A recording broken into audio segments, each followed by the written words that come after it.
G'day and welcome to part 15 of the CB350 restoration. And in this chapter, engine's all done, top end went on well. So we look at the front master cylinder. There's only got one master cylinder. We look at the master cylinder and the front caliper as well. So I hope you enjoy. You know what? If this engine was running right now, it would not be very pleasant sitting here.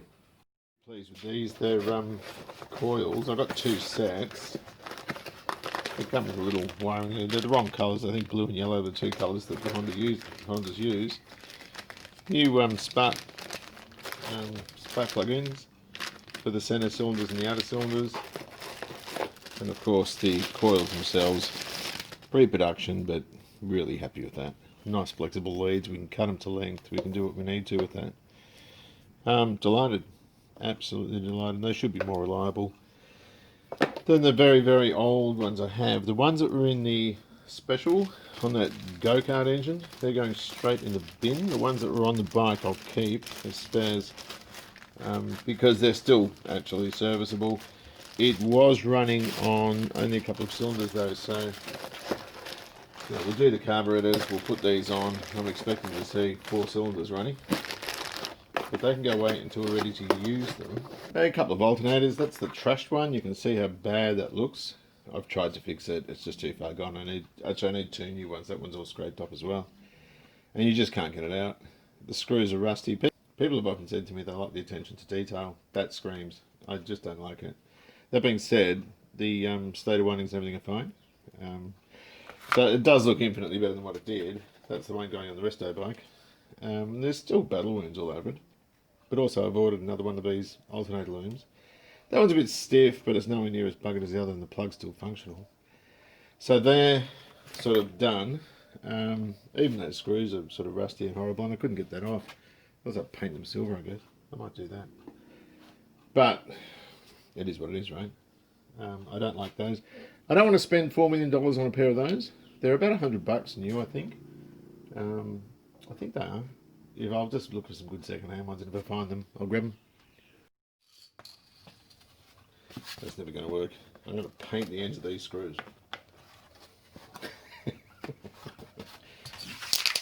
Back in a sec. You know you're desperate when you're trying to get rid of paint from around each screw. That looks like crap. What do you do? Oh well, painted screws, eh? It's desperate, but when you got a piece going onto bike, it's going to look practically new, and it looks like this. Beggars can't be choosers. Time to have a look at this stuff, eh? I haven't even looked at it. Hang on.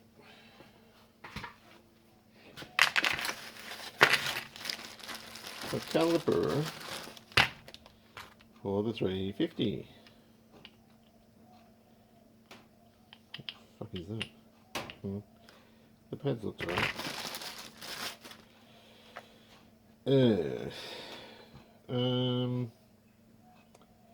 Yeah. I don't know if this is any better. Oh god, no, it's not. It's not. It's knackered. It's got all jelly crap in it. I don't know what that is. I have got new pads. So I've got to work out how these come out. I might actually have to put an air fitting on there and just fire it into a pillow or something. And the other thing I've got to do, and these operated when I got the bike, these are actually working. The master. Having all sorts trying to get this pad out. It's been breaking off. I'm pretty sure it's asbestos. Just been spraying it with a bit of WD-40 to keep the dust from coming out, and I can't get the thing out. Compressed air down there doesn't do anything, doesn't budge it. This is a 10mm thread. I'm going to try to use a grease gun to punch it out, or a hydraulic it out, and I've loosened off the nipple. I think I've loosened off the nipple. That's the nipple out of the Suzuki. It's got a very small head on it, and all we can do is try. I got this nipple, but that's obviously a different thread, and just see if we can get something out of it, you know. And this has got molly grease in it, so it tends to separate and drops oil everywhere and all this sort of stuff. Still, beggars can't be choosers. So I'm going to just pop that on there. I did a trial fit before and just try and punch the bastard out. And I've got to fill up the back of the cavity. It seems to be sealed. Oh, hang on, here we go. It's coming out from around the nipple. Oh, here we go, look. Oh, wow. Wonders never cease. The problem with this pad is it's such a deep pad. You'll see when I take it out. It's the only way I could think of getting the thing out. Oh, okay, that piston's going to relent. There's the pad. And it rusts in, you know. It's, yeah. Well, it's not that rusty, I guess, but there's always snot around the piston. I just want to take this out and have a look. There we go. I'll tell you what, it doesn't look bad. That looks really good. Now I've got to do... Oh, hang on. I've got to clean this out. And there's quite a bit of it in there. But that's alright. That's cool. So I'm going to clean this up because I might not even need to hydroblast that. Or at least I'm hoping I don't. Right, I'm going to pull this out. Somebody's been in here before.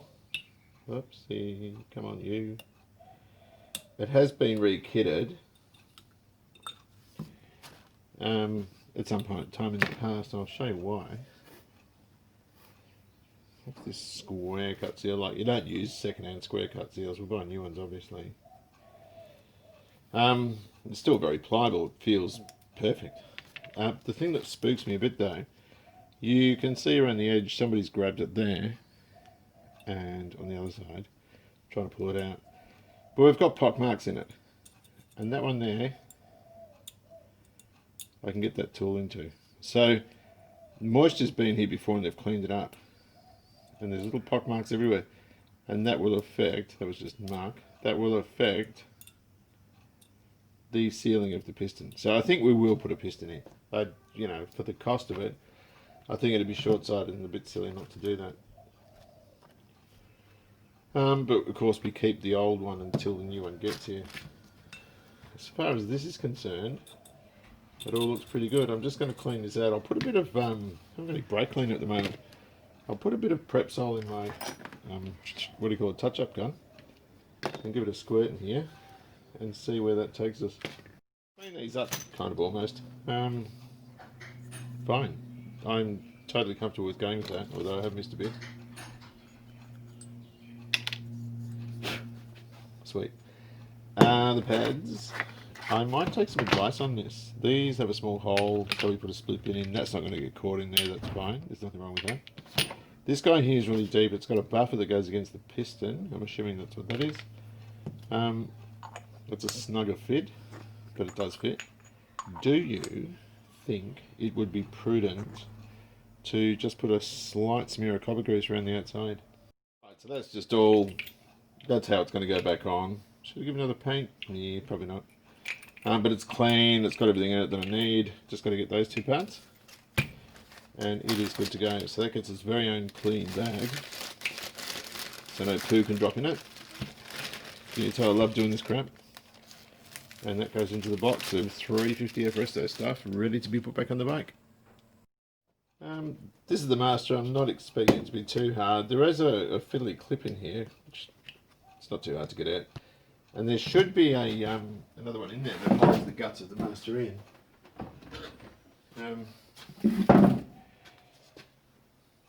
That's just an XVS. See, someone's been here. That's fairly new.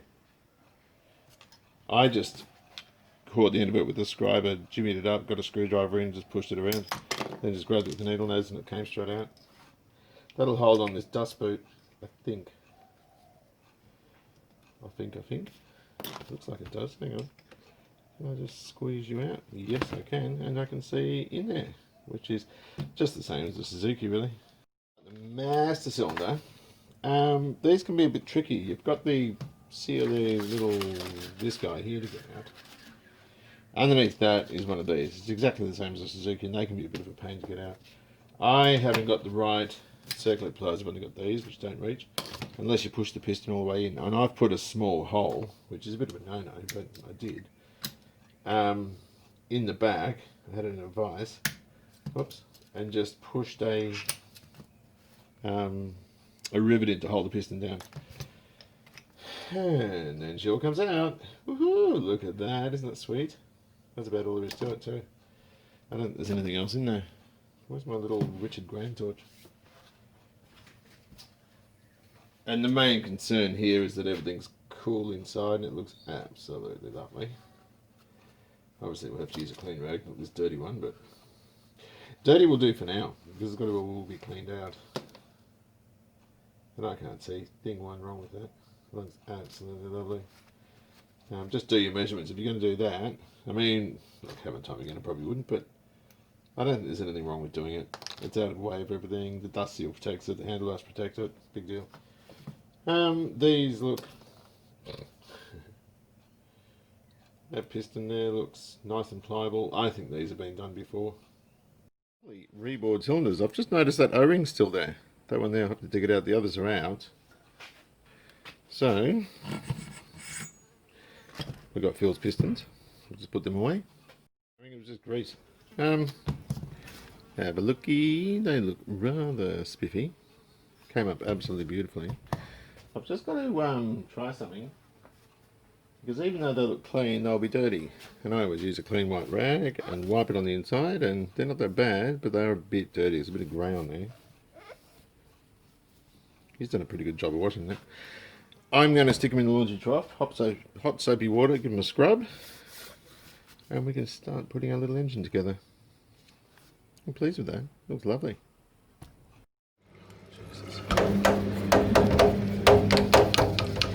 Just scrub it. We don't want any sign of any muck anywhere. And the other thing is, this is going to flash rust really, really quickly, so we're going to dry it and then hit it with some CRC or WD-40.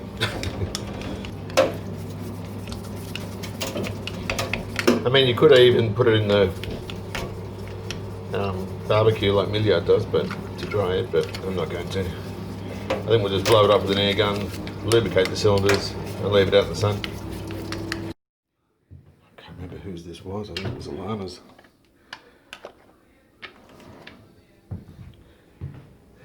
We've got our cylinders all washed up and looking rather nice. I cut myself when I was wiping them out in the centre there on the corner. And it's a bit stingy, but all good. Here are the pistons, Phil's pistons. These were used to measure so you could ascertain the size of the ball. The rings come like that. Where are we? CB350F. When you pull them out, there's a few things. Thankfully, the oil ring is a one piece. Yeah, they're all marked what is up and what is not. So T for top, and we're good to go. Now, one ring is grey and one ring is black, and that's standard. You'll find that on cars as well. The top ring's a molly ring, the second one is a cast ring. So you put the silver one on top, then the black one, then the O-ring. Everyone knows about the measurements we're doing on rings, which is end gap. Everybody knows that. This is for number 2. I'm going to squeeze that in there and push it down with the crown. Get it square, and we've got the end gap there. And we just measure that with a feeler gauge, and I can't find my good ones. The spec is, I think, 4 to 11 thousandths. That's a bit tight. That's on 10. But that doesn't matter, because if I go, where the hell is it? Number 5. That's 8 thousandths there. And that's good, that's nice and clear.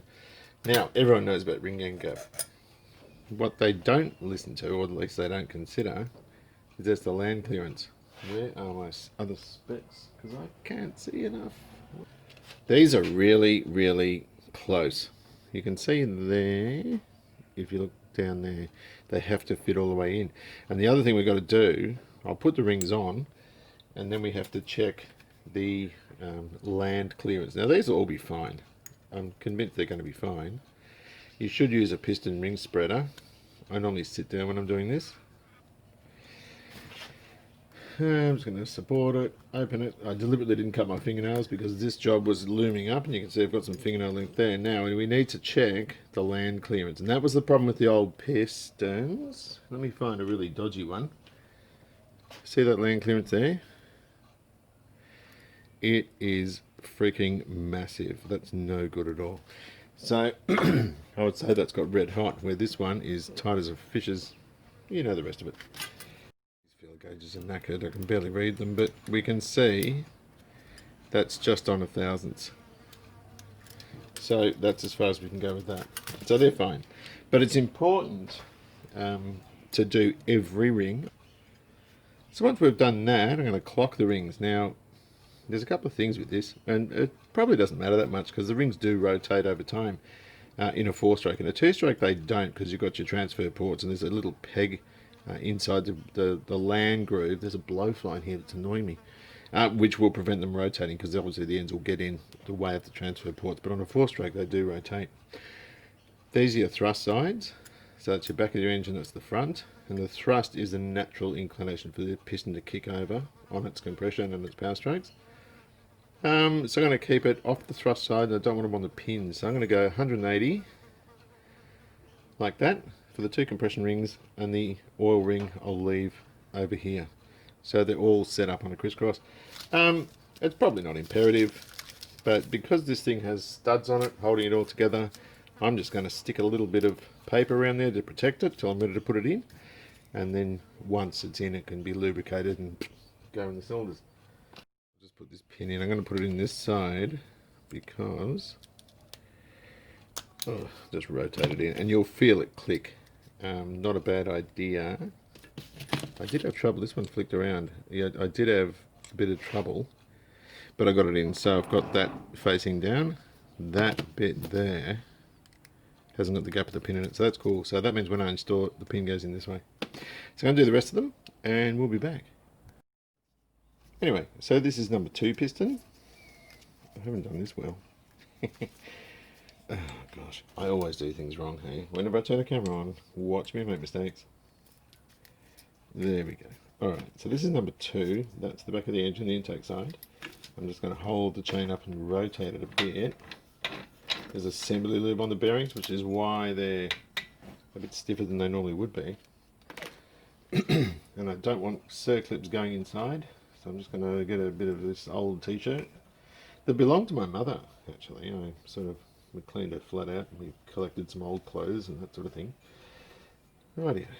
And we just want to cover that. I want to cover that one too. I'll just stuff a plastic bag in there.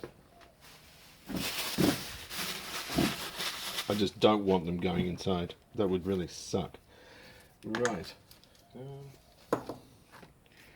So we're going to be putting the pin in. We've got the clip there. We're going to put the pin in from this side, which means we're going to use some oily stuff. Here we go. Yep, I can feel it. Alright. That's just going to go in here, and I'm going to stick the pin in, and Bob's your uncle, hey? If I can feel where I'm going, that's it there. There's piston. Oh, okay. So now I've got that task of pushing that pin in a bit further and getting the circlip in. And then we'll put this piston on. And then on the other side, we'll pre-fit this side, and then fit number 3 on the outside, and then put number 4 in last. It's always a really good idea, I'm going to see here, to make sure we have those clips flawlessly fitted. And they're in the grooves. That one's out behind there. I've tried to line up all the things so that they're all fitted the same, but they're all fitted, they're all good. So that's a nice little job out of the way. These gaskets here, I've marked this one up, and the reason for that is because that chain gallery, if you like, or opening is offset. It's closer to this side than it is to that. And so you can see on the gasket that's emulated. So that would go like that. You've got to make sure of a couple of things. The engine is, the return for the lubricant is in these 2 parts here. That's got a hole that doesn't, but there's a lot of room around the stud for it to get back, so I'm not worried about that. But these 2 here have to be clear. Easy to damage this sort of thing, so we just got to be ginger with it, sort of just pushing the studs over just to let it fall where it needs to go. Go back in, and just let it come over the pistons, and it'll just fall into place. We need to keep it fairly dry though, so that's it there. and you can feel by running your finger that that's not encroaching on the bad area, if you like. Timing chain, everyone craps their pants and they drop. It doesn't matter. You just pick it up with a magnet like I just have, and I can see straight away that it's on the correct, on the sprocket. I can also see the carrier for the chain guide and the tensioner in there as well. It's imperative to forget, or not to forget, to fit these O-rings on the base of the sleeves. I'm using a bone just to push them in. Occasionally they'll want to roll. Oops. I'm just rolling them down, but if they want to roll out, that wasn't too clean, was it? Just make sure they're seated. I used a penetrating lubricant, CRCL, what do you call it, WD-40, on these after I washed the thing in water to make sure it wasn't going to rust, and that's fine. It's just allowed them to glide down and seat. And this is cracked. Look at that, that's broken. The guy asked me about that, and I said, oh, the head will cover it, but it actually wasn't that big. I think it's been dropped. And I wrote on the box for the post, it was fragile, handled with care, and I wrapped it in God knows how much bubble wrap. Anyway, it came out broken. So that is going to go that way. Right, so I fitted these dowels. The depth of the hole in the case and in the head will easily swallow up the dowel, and it locates properly, so I'm happy with that. I feel a bit better having those there. I'm not going to put Permatex down. We've got O-rings and that sort of stuff around the barrels, so I think it's time now to flick this over and stick the cylinder block on. I'm bummed it's got a chip out of it. I love the greyhound. She's just beautiful. Yeah. Oh, she's so sensitive. Hang on. Just let me concentrate for a second. Okay, I think that's sitting fairly level. Right, now I've got to lubricate these. I haven't got piston ring compressors for this thing. I've just got a bone, that plastic tool, which I'm just going to prod the rings in and just lower that bit by bit. Oh, struggling away. I think we're ready to go down now. Hang on a moment.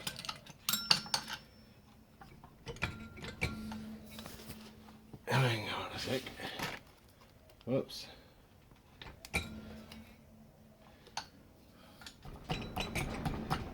There we go.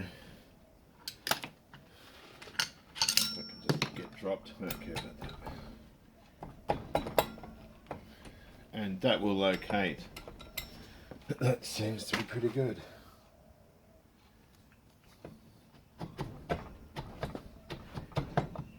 And then there's those dowels. Get my softish hammer. Rightio. So we have cylinders. Good. Right, a few things are important here. There's 4 of these dowels. One of them, or 2 of them, sorry, go, I'll use these ones here, into there. I should have put them on first, but I didn't. There's also the lubricators, and watch you put them the right way. I was watching one guy and he does great videos, but he got them the wrong way around. Looks like Charlie's dog is being naughty again. Where's the other dowel? Hang on a minute. Just here. Yeah. Right, so we've got 2 broad O-rings that go around these studs here. I got ovaries too. O-rings, Susie, not ovaries. Oh, sorry. And we've also got the restrictors. No, not those.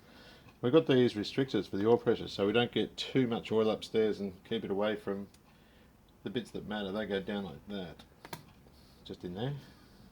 And the little aluminium duvers with holes and that sort of thing. Just make sure they're clear. Look up at the light, which that is clear, which is good. And there's the same sort of flat O-ring that goes around those as well. And then all we need to do after that is clean the surface up and get it ready to put the head on. Right, so does that go that way? I believe it does. Yes, it does. So I'm just going to push that over these bits, and that's fine. Oh, okay, so we'll put the head on. Hang on a sec, what's that? All good. And the head is going to sit I can see if we're putting it. Where is it? Hang on, here we go.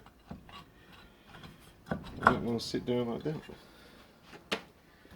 And you can still see that broken fin, but it's not so bad.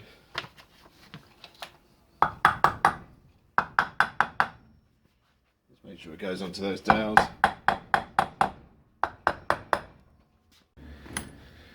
I've been tightening the head up in 2 sequences. I think it's 14 foot-pound. I'm doing 15 just because I want to. What's next? This one. And this guy. So it looks to be going together quite well. It does feel tight though. The cylinders do feel tight. New ball's always going to be a bit like that. Rightio, here we are, back in the garage, where we left off yesterday. I've left the timing plate off. You can see there, that's a tiny bit out. Whoops. Okay, so let's get this sorted out.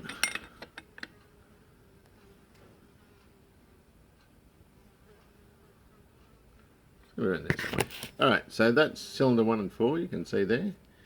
Down the bottom is 2 and 3, so that means 1 and 4 on top dead center, 2 and 3 at the bottom of their stroke. So I think with that in mind, it might now be time to slap a camshaft in. What we did is bought new tensioner and guide. The tensioner wasn't bad. That's not bad at all. They come with those tracks in them.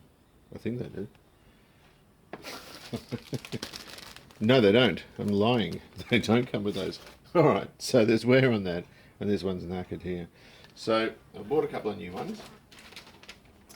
Genuine Honda guide, and that's the number there if you need one, and a non-genuine one because it was cheaper. So these go in. I'm going to put them in before I put the camshaft in. This is flexible. I need my other glasses. What did I do with them? I always lose my other glasses. Oh, here we go. And that fits into the hook on the tensioner guy down there, and then just flexes. And there's a little foot that goes over it. So we can get the torch and make sure that's in a moment properly. This one here, we need to open. And that will just sit, the same sort of thing. It sits in a little pocket in the bottom casing, or in the top casing, sorry. It is symmetrical, so it can go either way. Of course, once the cam box is on, that can't move. Right, so we will start to put the camshaft in. Obviously, we're going to stick some assembly lube in there. And here and here. I'm putting quite a bit in, which is probably bad because it's got a obviously wet clutch like that, and then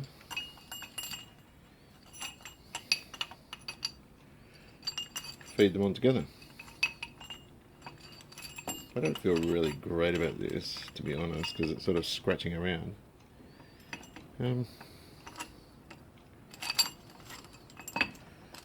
Just going to thread that over there. Alright, come on and you get. And that will just sit. Right, that's cool. Now, number 1 is, no, that's number 4. Number 1, I get them the wrong way all the time. As you're sitting on the bike, number 1's on your left hand side. So these lobes here have to sit down. That way, if you look at it like this, number 4 is firing.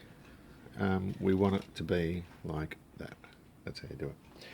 And then we just line those marks up. And I'm going to do it from here, and I've actually guesstimated it fairly well. Gee whiz, that was a good guess. Take a look at this. I won't turn the camera off as I undo this. I want this set. We're looking at those 2 horizontal marks.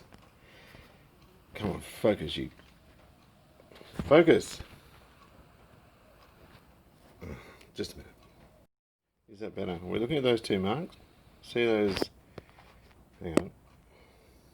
these two lines here are level with the casting of the head, while that is on T, or is that on fire? That is on T for 1.4, which is cylinders 1 and 4. So that, oddly enough, is timed. That's how it goes. You're not going to get, like, there's a bit of movement there, but once we release the cam chain tension and put that cap on, that will take all that out. So I've got some Loctite, and we're going to Loctite this in. This is the little cap that goes over the tensioner. The tensioner's right down, because I've got it adjusted right back, so the camshaft would have been easier to put on. I'm just going to lock. Oh gosh, that was far too much. Hang on a minute. Hang on a sec. There's quite a long bolt, or fastener if you like. Maybe that's not enough. Hang on. So we'll Loctite those in, and the same with the camshaft. What do you call it? The camshaft sprocket. So I want to tighten those up, or at least nip them up for now. Then I'll torque them up once I take the tension off. And I'll do it this way so you can see. Not that you probably want to see this because it's reasonably boring. They're quite a long fastener, these ones. They're like 20 millimeters or something. And I've cleaned these up in thinner, so we'll stick them on and burbs your uncle. We should put a rag down in the crankcase to stop these falling if I screw up, but I'm going to take a punt. And I just took the punt and it went in, which is good. And then we can just rotate the engine around to get the other one in, like that. It is stiff, or reasonably stiff to turn. I haven't put the alternator on yet, the alternator cover with the stator windings, because I'm using the rotor as a way to turn the engine over rather than the end of it here, where the points are. Hang on, I'm just concentrating on it and drop that. Right, so we'll tighten these up and then we'll release the tensioner. Right, so that's all in and looking good. I've left a little bit of slack on it, not too much though. I don't want it to be over tight. I could probably nip it up a tiny bit more, but I don't think I will for now. I think I'll leave it for now. Rightio, so we've got to get rid of all that assembly there around here. And we've got to put the lubricating bars in. And where are they? Now these come with O-rings, and I don't think the O-rings were included in this one. Now these, important to get it the right way, you've got holes on the side. So that one is going to be for this side here. So I can squirt onto the valve, onto the camshaft. We don't want it squirting all over the valves. We do want it on the camshaft. So that, I think, is right. Yes, it is. And this one here, it's got two O-rings on it. Hang on. I might see if I've got replacement O-rings. I'll just have a quick look, because they do feel a little hard. I don't know how good these are going to be. Actually, that doesn't feel too bad. Oh, they're funny things. They're quite flat. A little bit hard. I've got these other nitrile seals in a kit. You buy this kit if you want an abundance of O-rings that don't include the size you want. That's pretty much the story of this thing's life. I've used it a couple of times. I'm just being facetious, but it has been a bit of a pain. So I'm just going to whiz through here and see if I can find something that's going to resemble what came out. They're just nitrile seals. For a bit of a sticky, I've got lube on the cam lobes where I can get them. The rest of it's just on the base circle, a bit of the run around. There's those holes that for the cam lubricating parts. There's one per lobe. You can see there. Alright, so we've got the locating dowels and we're ready to stick the lid on. I've got that here. We've just got to bang a new O-ring in the top. This could be problematic in that there's little nipply bits which show you where the gasket goes, and these are the rebates. But it's been in the packaging for so long, it looks to have sort of bent itself round in a weird shape. And I reckon when we turn him upside down to put it in, it is going to be a pain. Like, it just wants to come out. And it can only go one way. Like, it can't actually go the other way. I think I might put a little bit of just a tiny bit of Celastic in the corners just to hold it there. I don't like Celastic on engines, but I don't think at the moment beggars can be choosers. There's a bit of Hylamar stuff. It's still a Celastic thing. I'm just going to smear it into the thing just to hold it in certain places. I'm really not a fan of this stuff. Well, Hylamar I am, but all your JRA stuff used to use it, your Jag Rover, but I don't like it. But I can see myself fighting this. And I'm just making sure it goes in there, and wherever it's sort of overlapped into the case space, so to speak, like those bits there, I'll wipe out. Just before I do, just double check that I got them tight. Hang on a second. And I'm going to leave it number one rocking, so when I put the points in, it's just easier to do it that way.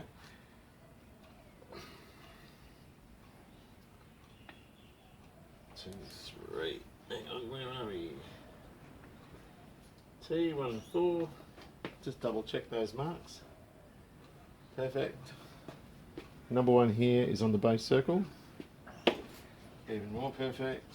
And now we're going to stick him on like that. Job done.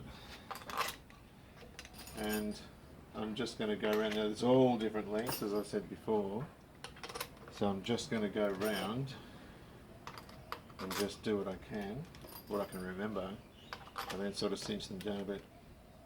The good thing about this is it doesn't rely on a sort of Honda Bond type joint. It's all O-ring. So that's too short. That's marvellous. And we're using all new hex fasteners, which always look better. Where's that going? There? Nope. There? No. What about there? Oh yes.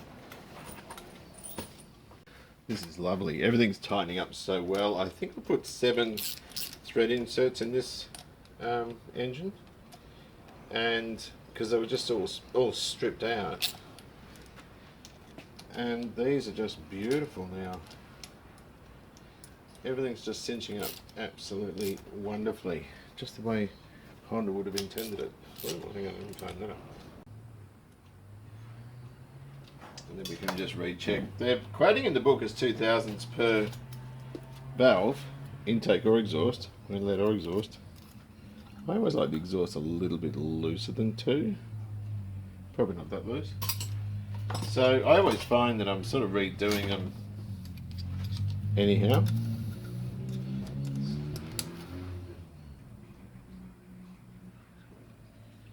So we can do both number 1s, number 2 exhaust, number 3 inlet.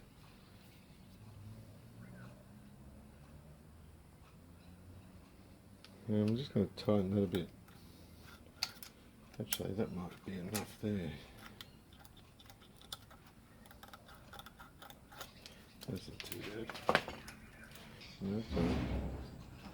Okay, so what we've got, bloody camera, is I've now timed it so the moment we hit F, I'm using this instead of the light. Hang on, we're going to go back.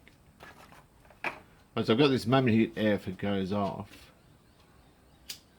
That might be just a bit out, I'm not sure. Hang on. We'll go for number 2 and 3. Actually, I'll use this to see because I can't see. And here we go. There's 2 and 3, so it should go off in right now. Good, that's spot on. Check these out. These are the old inlet manifolds, and they're so hard on the O-rings. You can barely compress them. They would have been there since 1973, when this thing was made. And obviously some clown thought Celastic was a good idea, but we don't use Celastic. So I can just take these out, and they're just super tough to get out. They're just so buggered. They're so hard. It's almost like they're plastic. I'm just Scotch-Brighting around there just to make it look a little bit nicer. clean up. And when I take these off, I always number which one and the way up, if you know what I mean. And with the other O-ring, the O-ring's here. We can just put that on and screw it on. Oops, there we go. And we've got the last of the two old bolts, which, of course, we plated. That one looks lovely and fresh. And we can just stick that there, and the O-rings compress nicely. You can feel them sort of cinch down, or feel them compress as you cinch it down. Lovely. That's nice, and we know, look, I just felt it then. Here it is, here, look. Done. That's cool. Really good. The only thing left to do now, whoa, I keep kicking that camera, is to put the alternator on, or the, what do you call it, the alternator cover on if you want. We're using new hardware for that. Just stuff I had surplus. And they will be rather spiffy. So we'll stick that on. There's two locating dowels in the bottom of it, and this is going to be rather magnetic. No, it wasn't really very magnetic at all. It's a few scratches and battle scars on it, but whatever. Is that the right cover? Yes, I believe it is. I hope it is. I'll have to get my JOS drivers out. I put them away, so I'm just going to nip it up with this for now, so she'll be right. Kind of looks nice now. There's the other one, there it is. And it is battle scarred, as I said before. Oh, I don't know if I cut that bit out. I was complaining about the covers there. I think they're around $100 each, these little plates. And I couldn't clean that up terribly well. So it'll just have to do. So that's it. That's it for now. The next move from here is to stick it in the bike. As I said, I'm leaving, I don't know if I did say it, it might have been in the previous footage. I'm leaving the breather cover off and the pan until I get it in the bike, then I'll stick those two bits on. But it's been good. I've really enjoyed this. Nice little engine. This one was in terrible repair really when you compared it to the junkyard engine, which was really, really good. But at the end of the day, that's all I've got for you at the moment. Take good care of yourselves, enjoy Classic, and I shall see you soon.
What do you reckon? Shit.